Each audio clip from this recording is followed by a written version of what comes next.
There are many, many scandals going on in the churches.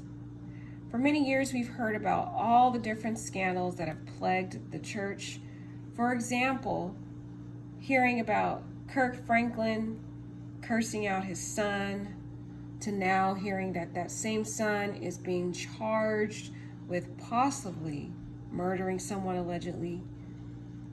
Years dating back to hearing about Creflo Dollar beating his daughter allegedly, hearing other scandals about the Juanita Bynum domestic violence incident in her marriage that happened years ago. And we already, of course, know about the famous Jamal, who was engaged in so many scandals and have so many prior mistresses. But now I guess it's now TD Jake's turn. It's now TD Jake's family's turn to basically be a part of a scandal. So if you guys know about TD Jakes, he's a very proclaimed pastor, well known, very powerful sermons. But underneath it all, there are some dark, sinister things that are going on in the life of his older daughter, Cora. Cora Jackson, she got married really young. She got married to her husband when she was 24 years old. Her husband was 22 years old. They already had some toxicity in their relationship when they got married in terms of how they handle their disagreements. Cora has previously discussed how when she argues with her husband, she argues like a litigator, like an attorney. So she will state her case and argue as if her husband is the adversary. By contrast, her husband likes to argue until the issue is resolved. So they could argue for 2 or 3 hours or longer. However, there had also been some problems with them having children. So not only did they have issues with resolving their problems, so that was already toxicity, but they also had issues with childbirth. Cora has PCOS, and she allegedly acquired PCOS after having a traumatic car accident. I honestly don't think the car accident was the contributing factor to her getting PCOS. PCOS can be triggered by an imbalance in one's hormones, meaning there is a higher fluctuation of estrogen in the woman that causes them to develop these fertility issues such as PCOS, fibroids, other things like that. So she had problems giving birth, so she basically adopted allegedly these two children. Well, there are scandals going around and surrounding these two children.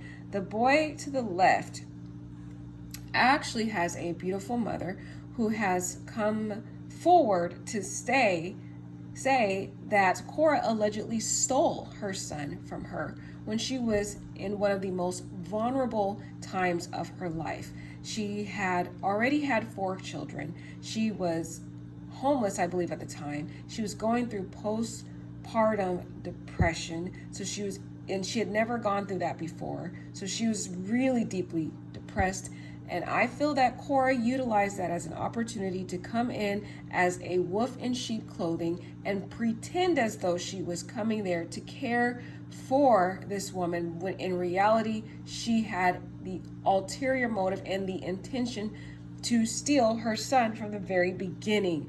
I believe she targeted this woman, in my opinion, and she saw that this woman was very broken, very vulnerable, and she utilized that as an opportunity to creep in and basically take a hold of this woman's son. So how this happened was there are allegations from the mother that basically the chorus came in as a friend, pretending like she cared, and said, I'll be the child's godmother. So she pretended to be this young boy's godmother, and that she would go ahead and take her name is Michelle, she's a hairstylist, this woman's son, and keep the son for, periods of time. And Michelle would come back, she would get her son, pick her son up. But after some time, she started allowing her son to stay at Cora's house for very long, extended periods of time. And in fact, sometimes she wouldn't even pick her son up. So at some point, Cora said, he's over at my house most of the time. So why don't he stay with me, and then you can come pick him up whenever you'd like to come see him. Well, the mother, Michelle, said, okay, that sounds like a good idea. And so she started picking her son up whenever she could. But there was one time she picked her son up, and there was an iPad that she noticed. And she believed and suspected that Cora actually was tracking their location using this iPad. So she turned the iPad off, and she was going to keep her son, allegedly. She was no longer going to be returning her son back to Cora. Well, Cora, who was pretending and parading around as if she was this boy's son on social media and everywhere, she took photographs with the boy, portraying that this son, pretending as though this son is, the boy was her son, and she would put in captions, oh, look at my son, and all these things. She utilized this to basically call the police to claim that her son was kidnapped. And, officers are looking at it from an external perspective, and they see all these photos probably, and they're like, oh, okay, this is her son. So they end up returning the son back to her. Well, Cora, having legal representation, and that the TD Jakes family is very affluent, she had an attorney, and this poor woman, Michelle, who was more on the indigent, poor side, did not have an attorney. She came and represented herself pro se. Of course, she lost the court battle, and Cora ended up retaining custody of this boy, just basically stealing this boy from Michelle, from the mother. And now this mother has gone through emotional turmoil. She has went through many years of just being depressed and wanting her son back for so long that when this second scandal came up with the daughter here, the adopted daughter, Michelle saw this as an opportunity to come out and speak about the scandal and the issue going on with her son, in hopes that somehow someone would hear her story and would help save her and basically help her get her son back. And I just really have a disdain for Miss Cora Jakes. I honestly believe this woman, Michelle. I think this woman is sick. I understand Cora could not have kids, but there's many kids in the system right now who desperately need parents who she could have went and adopted the correct way instead of stealing someone's child who is going through a emotionally vulnerable stage in their life. I just feel that's disgusting. It's not, and to me, it's not a godly like nature, and I don't like what she did. And she goes around, you see this smile on her face as if she's Miss Angel, Queen Elizabeth, but in reality, she is a very evil, in my opinion, sinister person who took a child from a mother. And that could be just the most traumatic feeling that any mother could ever go through. I mean, a mother's love runs deeper than any ocean, in my opinion. And when you steal a child away from their mother, it could be a very traumatic leave a very traumatic emotional scar on that woman, and sometimes it's hard for them to ever rise above it. So let's get into this article. TD Jakes' daughter, Cora Coleman, is embroiled in not one, but two scandals involving her two kids. The first involves allegations of Coleman stealing a woman's baby through deceptive practices. Michelle Loud, a local hairstylist, recently took to social media to allege Cora's son, Jason Coleman, was her biological son.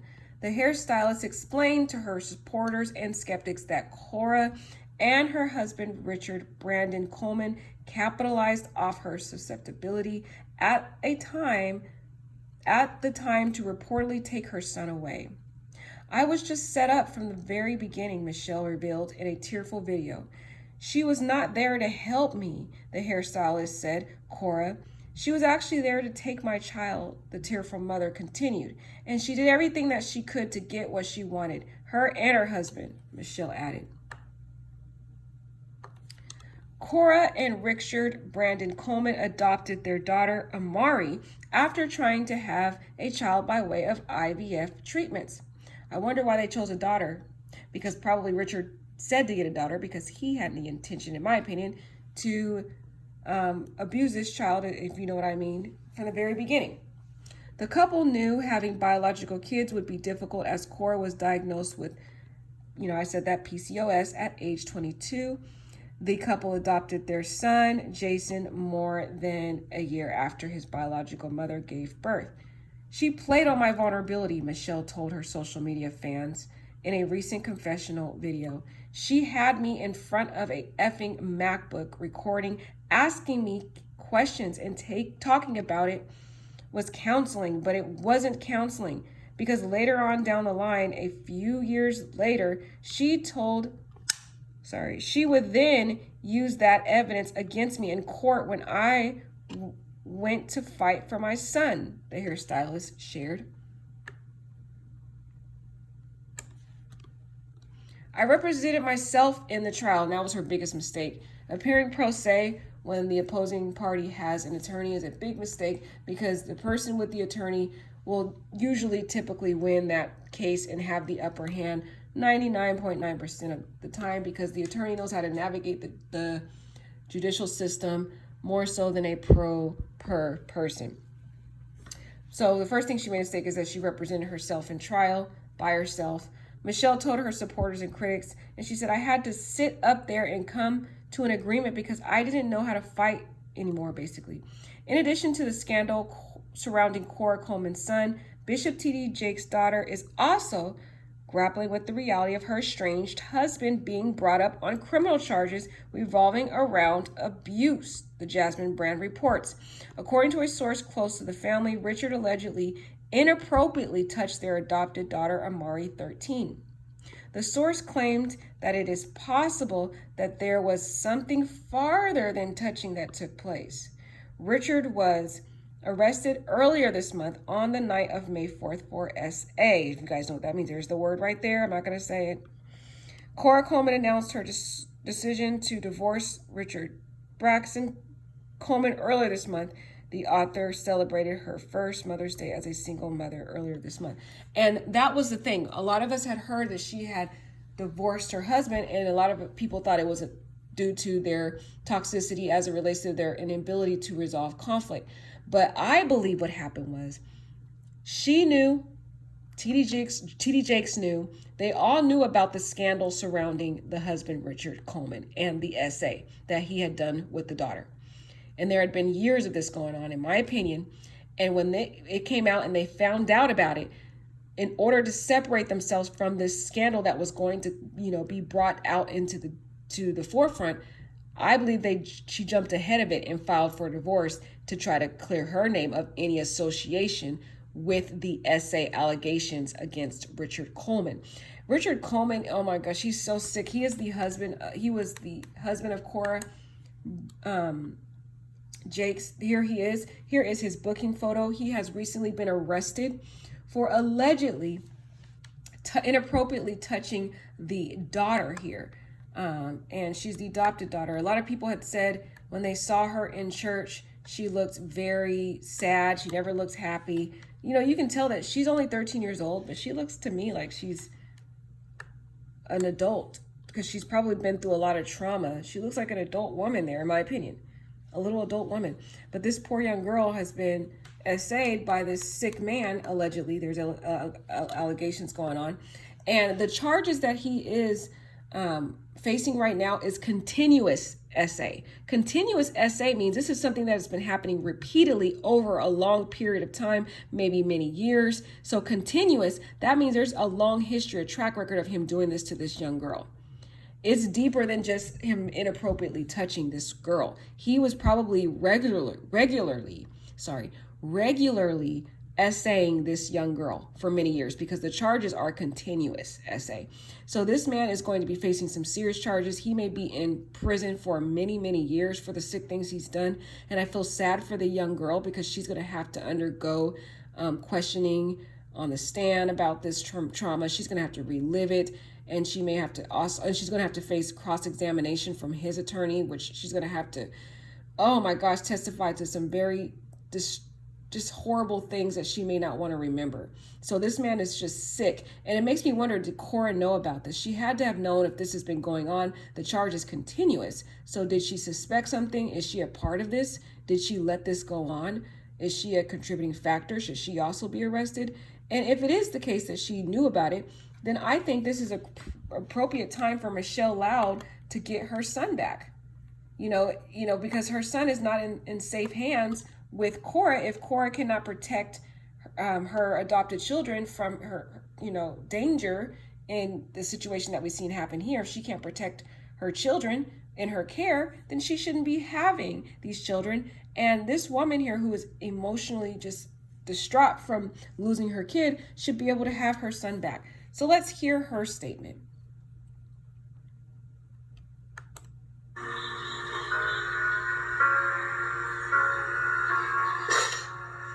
I was homeless. I was leaving a 4 or 5 year relationship. I had 3 kids already, and I was pregnant with my 4th born, Jason.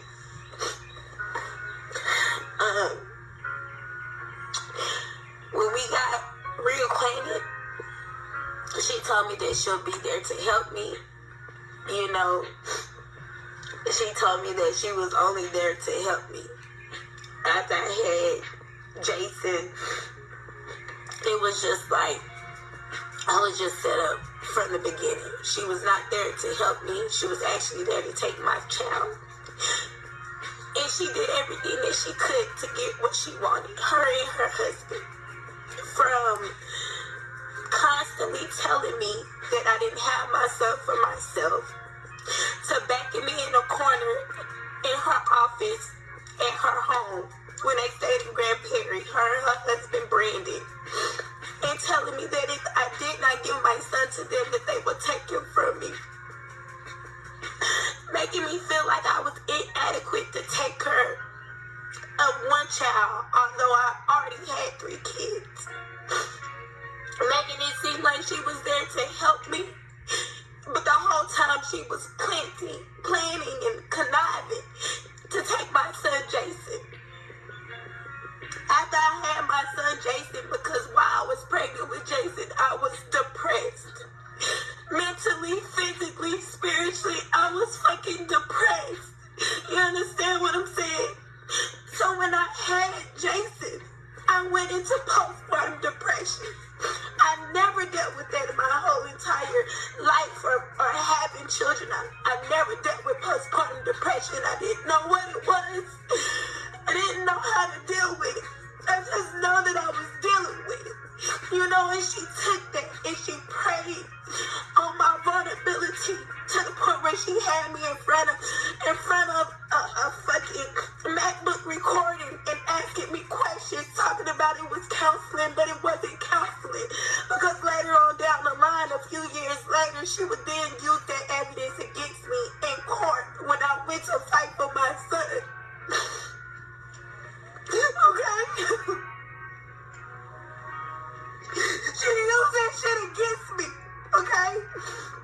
What was supposed to be for healing, what was supposed to be for ministry, what was supposed to be for all of that, she used it against me in court to take my... Cora Jakes Goldman, Jason, Richard. That is just so sick. This woman, I'm sorry. It makes me look at the TD Jakes family very, very,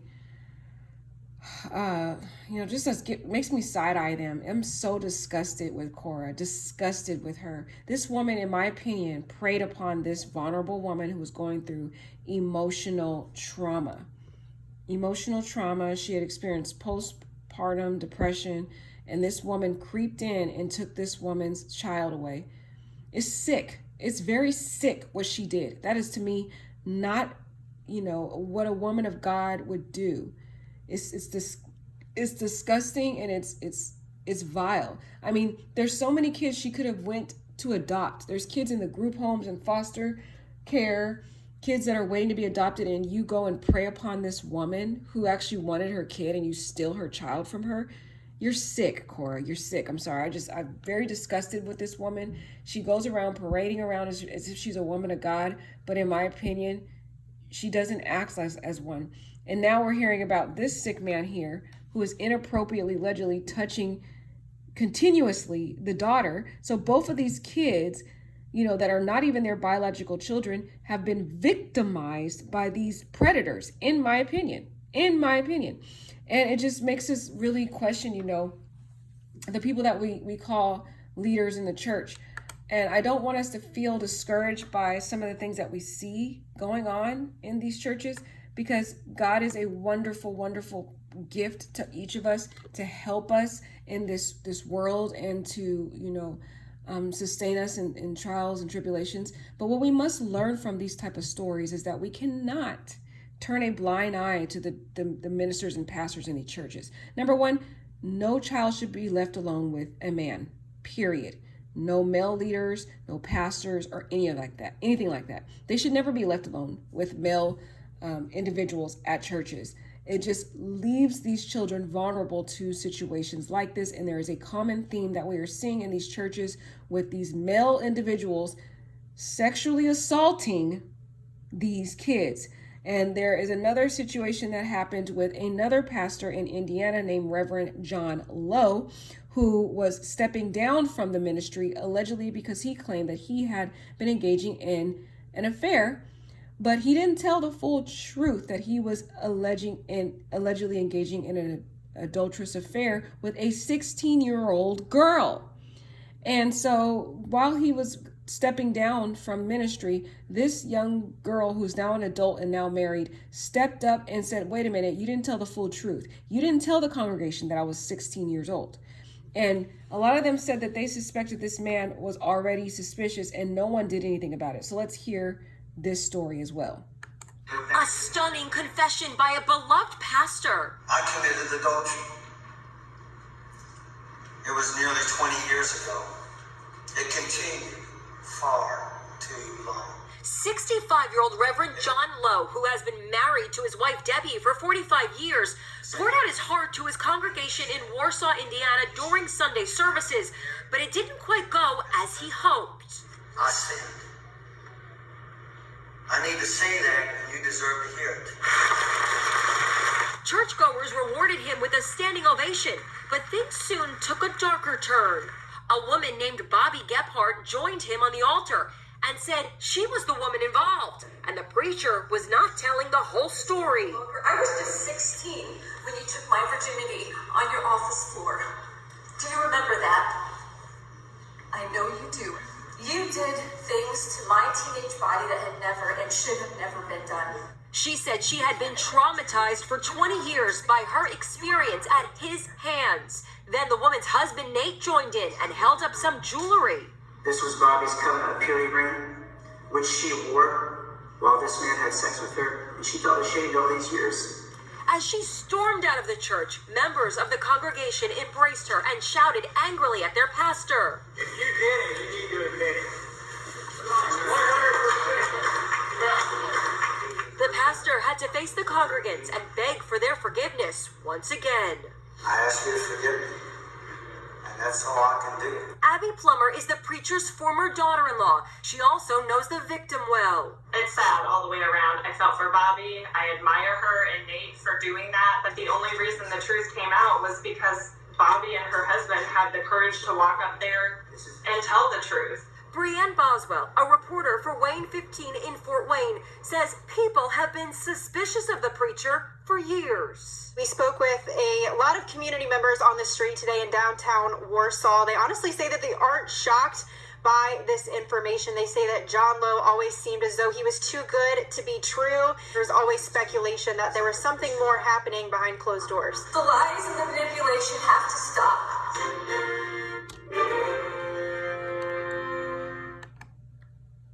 So it's just, as you guys can see, there's just a common theme that's going on in these churches. A lot of SA, a lot of molestation going on. These male predators are going to the churches, pretending and acting as though they are of God and are these people that mean well, but in reality, they're sick, disgusting predators, preying upon the vulnerabilities of our young children. So it's time that we do something about it. Number one, there should be a rule in every church. No male figure should ever be left alone with a child at all. And that's how my church is. My church, the church that I grew up in, our pastor never was left alone with any females at all, women at all. If there was a woman that needed to meet with pastor, then his wife would meet with the women and he would meet with the men. If he ever had to meet with a woman, his wife would always be present. That's how every church should be, to protect the purity of our children and the safety of our children. So let me know what you guys think about these stories. It's just very sick and disgusting of all the different scandals going on in the church right now. Thanks. Take care.